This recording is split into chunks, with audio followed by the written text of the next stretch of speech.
C'est dommage parce qu'on attendait tous Konstantinos Farsalinos, moi le premier, parce que c'est un ami et je travaille avec lui maintenant de façon régulière. Il est malheureusement retardé et il ne pourra pas être là, mais il a eu le temps de m'envoyer la présentation qu'il voulait faire. De toute façon, on a travaillé tous les deux sur ces données-là, on a publié, on a soumis un article, il n'est pas encore accepté. Et donc, c'est moi qui veux vous faire la présentation.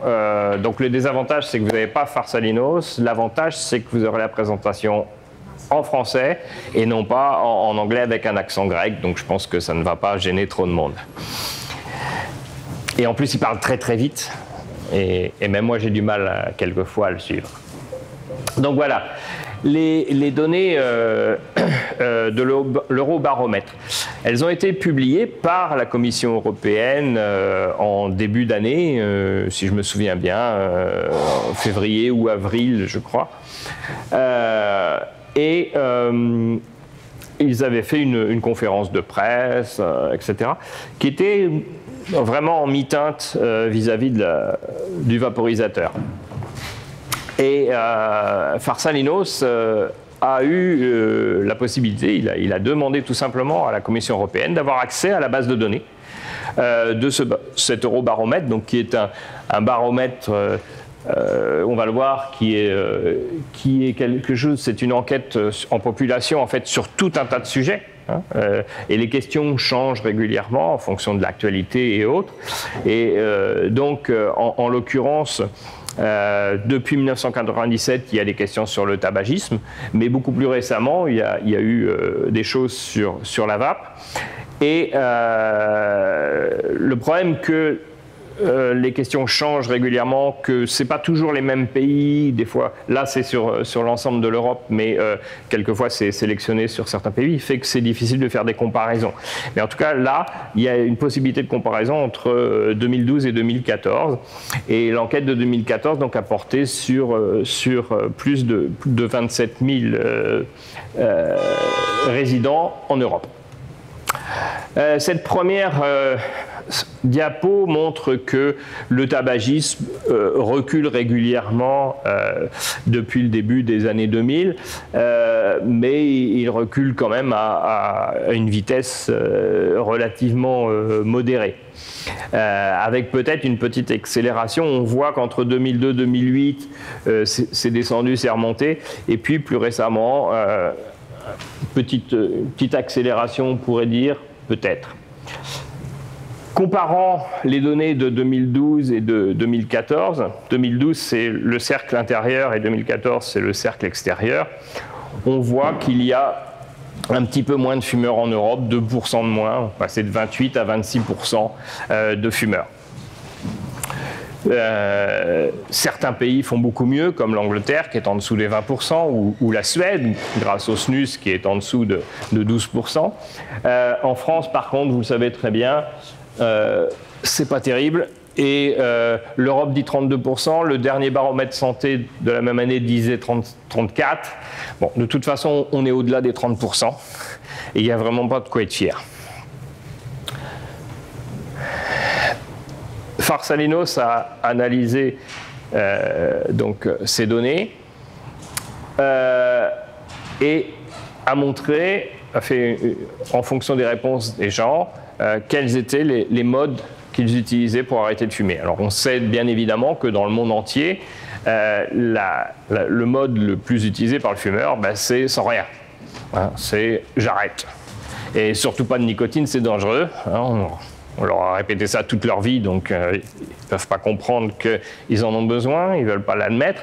Donc, et puis surtout pas médicaments, moi je suis un homme ou je suis une femme, mais je suis solide et j'ai pas envie j'ai pas envie d'aller voir un médecin, j'ai pas envie d'aller voir un pharmacien. Donc voilà, la majorité des fumeurs commencent comme ça, ils commencent en général à réduire leur consommation, ce qui est illusoire, puisque comme j'ai dit tout à l'heure, le fumeur titre sa nicotine, c'est-à-dire que s'il passe de 20 à 10 cigarettes, il va tout simplement prendre 2 fois plus de nicotine sur les 10 cigarettes qu'il n'en prenait sur les 20.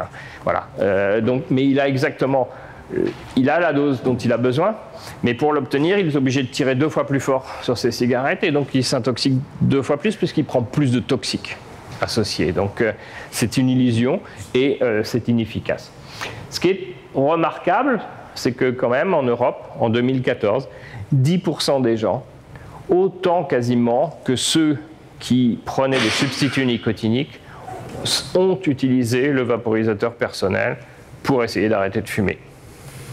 Si on regarde les chiffres français, c'est 15%. Je pense que l'Angleterre doit être à peu près au même niveau. L'Angleterre et la France, d'après ces données, sont clairement les deux moteurs du vaporisateur personnel en Europe. Quels sont les facteurs de prédiction de l'utilisation du vaporisateur personnel en Europe? D'abord, ce sont quasiment exclusivement des fumeurs et des non-fumeurs, des fumeurs et des ex-fumeurs qui l'utilisent. Ils sont 12 fois plus enclins à l'utiliser que les non-fumeurs. L'utilisation chez les non-fumeurs, on va le voir, est minime. En Europe, en fonction de l'âge, en comparant avec les 55 ans et plus, qui sont la catégorie qui utilise le moins le vaporisateur, bien que on montre clairement aussi que finalement ça touche tous les âges, on voit que les 15-24 et les 25-39 sont 4 fois plus enclins à l'utiliser que les personnes plus âgées, et que les 40 à 54, un peu moins, 2,8. Mais en France, les chiffres sont différents. En France, en fait, c'est la tranche 25-39 ans qui est la plus utilisatrice de substituts de vaporisateurs, et ça correspond bien à la tranche qu'on voit dans les boutiques, et ça correspond bien aussi à une population qui commence à se poser des questions sur son tabagisme et qui, étant peut-être un peu plus jeune que ceux que voient en général les tabacologues, ils ont peut-être un côté geek un peu plus prononcé, et donc ils se tournent plus facilement vers le vaporisateur que vers les substituts nicotiniques. Il y a une légère supériorité, il y a un peu plus d'hommes que de femmes. C'est pas évident partout, mais globalement, il y aurait 30% d'hommes en plus qui l'utiliseraient que de femmes en Europe. Faut savoir aussi que là, on s'adresse à toute l'Europe, qu'il y a les pays de l'Est où le tabagisme chez l'homme est plus important que chez la femme, ce qui n'est plus tout à fait le cas dans les pays plus occidentaux. Que plus le niveau d'éducation est élevé, plus on l'utilise, mais en gros, il n'y a pas de variation de classe sociale, c'est-à-dire que c'est utilisé par tout le monde. C'est ça qui est extraordinaire, et moi je pense en termes de tranche d'âge aussi, c'est vraiment, on voit tous les âges l'utiliser.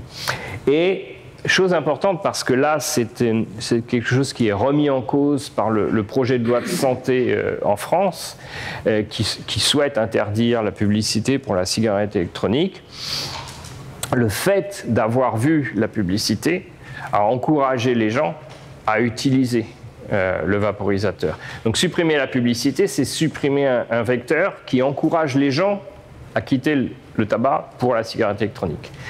Donc la suppression de ce vecteur-là n'est pas forcément bénéfique, d'autant plus que les mauvaises presses qui tournent depuis maintenant plus d'1 an font aussi que les fumeurs se posent plus de questions qu'il y a 2 ans. Autre donc, facteur prédictif, bien évidemment, par rapport aux non-fumeurs, être fumeur et être ex-fumeur. Dans les ex-fumeurs, il y a aussi là des gens qui ont arrêté avec la cigarette électronique, qui sont considérés comme ex-fumeurs, mais ils sont en train d'utiliser la cigarette électronique. Ce n'est pas que des ex-fumeurs qui avaient arrêté de fumer depuis 10 ans. Donc c'est principalement, bien évidemment, ceux-là qui sont concernés. Et on comprend aussi, par exemple, qu'un ex-fumeur qui n'a pas envie de replonger et qui se trouve dans des situations, de fêtes familiales, de fêtes avec les copains, etc., de se retrouver avec des fumeurs, peut se dire « Oh là, j'ai un risque de recraquer, il vaudrait peut-être mieux que je prenne de la nicotine sous une autre forme. » Donc ça peut être un moyen pour les ex-fumeurs aussi de se protéger de la rechute. Donc il y a le gros avantage de ce questionnaire, par rapport à toutes les enquêtes qu'on a jusqu'à présent, c'est qu'ils ont eu une analyse très fine de l'utilisation. Le gros problème à l'heure actuelle des enquêtes aux États-Unis du CDC, par exemple, font qu'ils considèrent utilisateur une personne, y compris un non-fumeur ou un adolescent, qui a tiré 2 fois sur une cigarette électronique dans le mois. Ils appellent ça un utilisateur. Il est clair que ça n'est pas un utilisateur, c'est quelqu'un qui teste, et on sait très bien que les adolescents, de toute façon, testent tout. Donc, prendre 2 bouffées d'une cigarette électronique dans le mois, ça n'a bien évidemment aucun intérêt en termes d'utilisation courante.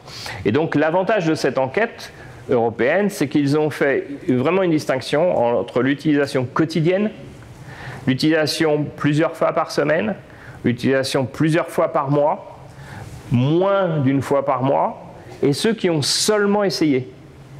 Et là, on a des vrais chiffres. Le nombre de gens qui ont juste tiré 2 bouffées, y compris des fumeurs, hein, qui, par curiosité ou parce qu'un copain les a incités, ont tiré 2 bouffées, et ont dit ah, c'est pas pour moi. Voilà, ce sont des gens qui ont essayé, mais qui ne sont pas des utilisateurs. Donc, le nombre d'utilisateurs en Europe, ceux qui l'utilisaient au moment de l'enquête étaient un peu plus de 7 millions sur l'ensemble de l'Europe.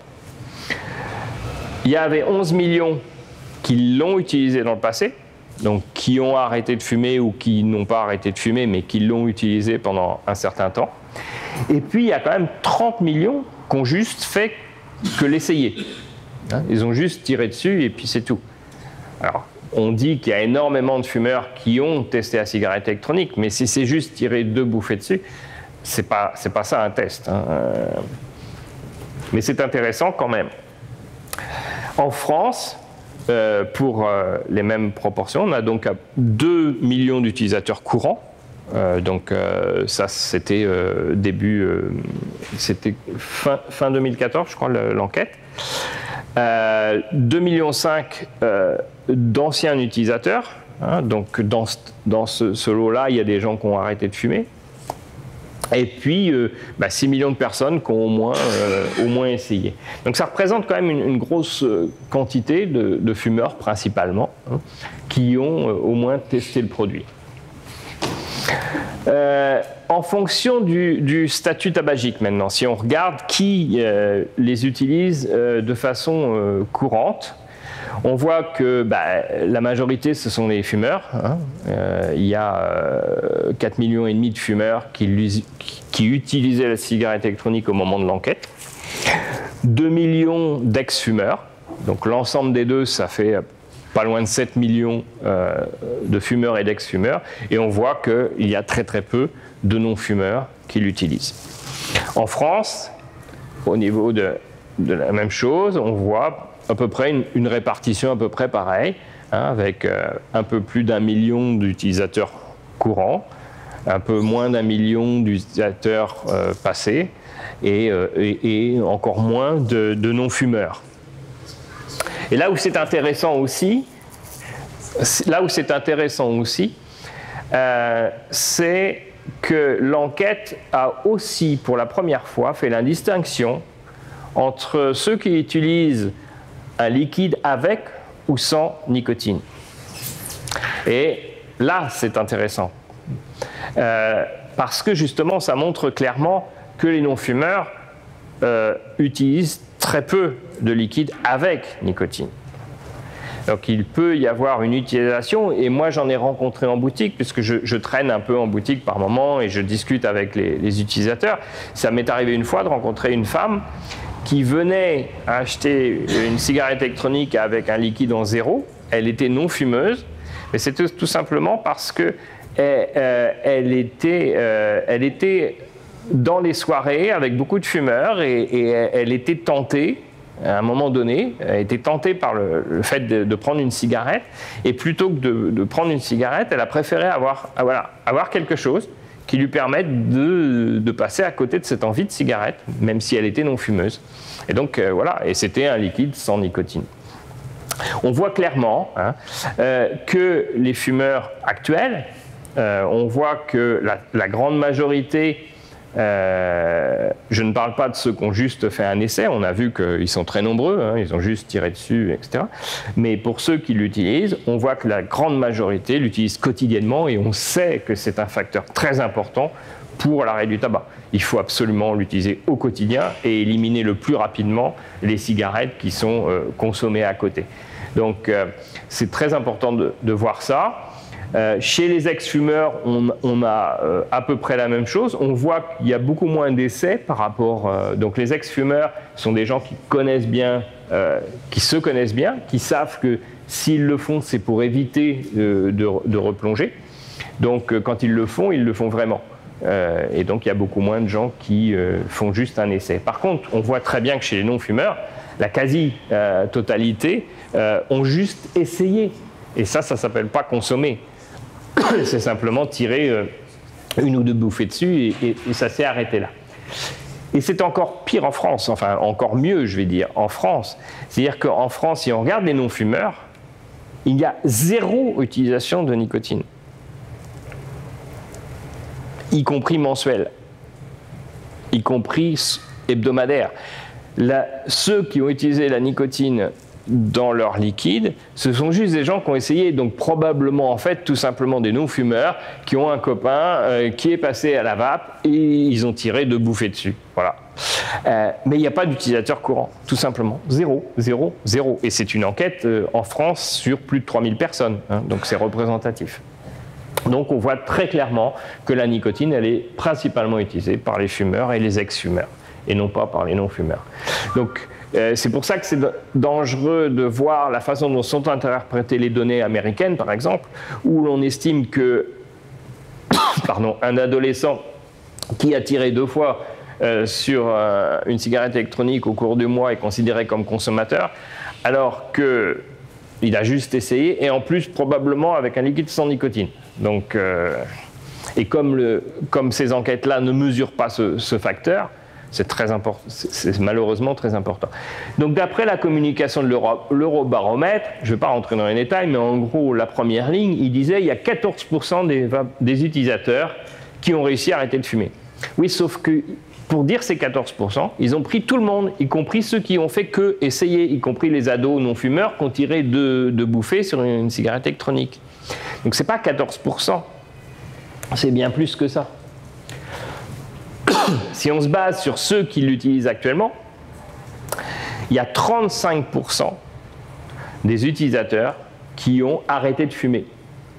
Et il y a à peu près autant, 32%, qui ont réduit leur consommation de tabac. Et en général, dans les enquêtes qui ont été faites par Farsalinos et d'autres, quand on dit réduit, c'est des gens qui sont à 4-5 cigarettes par jour. C'est une vraie réduction, ce n'est pas passer de 20 à 10, c'est vraiment une vraie réduction. Donc il y a une réduction du risque énorme, même s'il y a encore ces 4-5 cigarettes, et c'est probablement ce qu'on appelle les vapofumeurs, les fumeurs, les vapoteurs mixtes, qui sont en transition tout simplement. Hein. On le voit bien dans le domaine de la vape, il y a des gens qui n'arrivent pas à se libérer de ces dernières cigarettes, des fois c'est une seule, mais ça traîne, ça peut mettre 1 an, 2 ans, 3 ans. Mais il y a en général un effet très favorable. Et si on regarde les données françaises, youpla boum, c'est encore mieux. 39% de succès avec le vaporisateur personnel en France. Donc on a des données vraiment très importantes. 36% qui ont réduit leur consommation. On est à 75% de gens chez qui on a réduit les risques. Hein.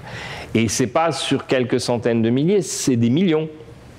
Hein. Donc on commence réellement à avoir un impact sur la population de fumeurs, puisque d'après cette enquête, 1 million de fumeurs en France ont arrêté de fumer grâce à la cigarette électronique. Et si on prend ceux qui ont réduit leur consommation, on a 2 millions de personnes. Donc pour une population de fumeurs qui est de l'ordre de 13-14 millions, je pense, en France, ça commence à être représentatif. Ça commence à devenir intéressant. Et on n'a jamais vu ça auparavant. Pas à ce point et en un temps aussi court. Donc ça reste, pour moi, une révolution réellement en tabacologie, dans l'histoire du tabagisme en général. Qu'est-ce qu'on peut conclure de cet Eurobaromètre ? Il est principalement utilisé par ceux qui en ont besoin. Les fumeurs et les ex-fumeurs, éventuellement, pour éviter de rechuter. Il y a très très peu de non-fumeurs qui l'utilisent, et en particulier en France, quand ils l'utilisent, ils n'utilisent pas de nicotine, donc aucun souci. C'est à peu près utilisé par toutes les catégories de la population. Ça tombe bien parce que le tabagisme aussi.